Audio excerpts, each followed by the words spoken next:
सभापति महोदय, मैं थोड़ा सा विस्तार से इस विषय पर अपनी बात रखना चाहूँगी। जरूर। जहाँ तक हमारे मेडिकल कॉलेजेस में, मेडिकल इंस्टीट्यूशंस में फैकल्टी के रूप में रिकग्निशन का सवाल है, हमारे पास 3 किस्म के लोग हैं जो रिकग्नाइज्ड हैं। जिनके पास MD MS है, 1 ईयर सीनियर रेसिडेंसी है।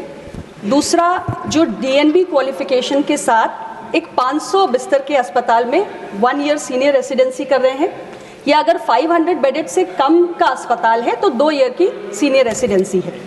और तीसरा, हमारी 30% जो टीचिंग स्ट्रेंथ है वो नॉन मेडिकल ग्रेजुएट्स की होती है, यानी MSc और PhD है एनाटॉमी, फिजियोलॉजी, बायोकेमिस्ट्री या फार्माकोलॉजी जैसे सब्जेक्ट्स में।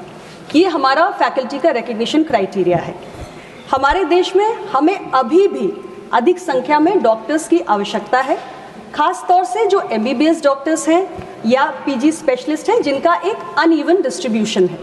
और सरकार ने देश में स्पेशलिस्ट डॉक्टर्स की संख्या बढ़ाने के लिए बहुत प्रयास किए। हमने नए नए मेडिकल कॉलेजेस स्थापित किए, 157 मेडिकल कॉलेजेस स्थापित किए, और 2014 से लेकर अब तक का सफ़र जो हमने तय किया, 380 से आज 787 मेडिकल कॉलेजेस हो गए। लेकिन इन मेडिकल कॉलेजेस में एक बड़ा सवाल है कि हमें जो हमारे फैकल्टी है वो उसमें एक समस्या आ रही है कि हमारे पास पर्याप्त फैकल्टी कहाँ से आए। इसके लिए एक हमने डिसीजन लिया कि जो हमारे NMC ने एक टीचर्स एलिजिबिलिटी क्वालिफिकेशन 2024 का एक ड्राफ्ट प्रपोजल लाए, जिसमें हमारे डिप्लोमा होल्डर जो PG स्पेशलिस्ट हैं और जिनके पास सफिशिएंट क्लिनिकल प्रैक्टिस है, उनको हम टीचर्स के रूप में, फैकल्टी के रूप में अकोमोडेट करें। लेकिन ये प्रस्ताव है, इस पर जितने भी स्टेक होल्डर्स हैं, उनके जो हमारी TEQ कमेटी है वो ओपिनियन सीख कर रही है।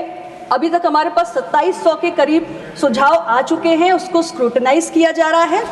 और जो प्रपोजल है कि किन हम PG स्पेशलिस्ट को, डिप्लोमा होल्डर्स को लेना चाहते हैं, उसमें 2 कैटेगरीज हैं। एक है हमारे वो डिप्लोमा होल्डर्स जिन्होंने एज सीनियर रेसिडेंट्स 8 जून 2017 के पहले किसी इंस्टीट्यूशन को ज्वाइन किया और लगातार वहाँ पर अपनी सेवाएं दे रहे हैं। और दूसरे वो हैं जिन्होंने स्पेशलिस्ट या मेडिकल ऑफिसर के रूप में ज्वाइन किया और जो लगातार 6 साल तक दे रहे हैं।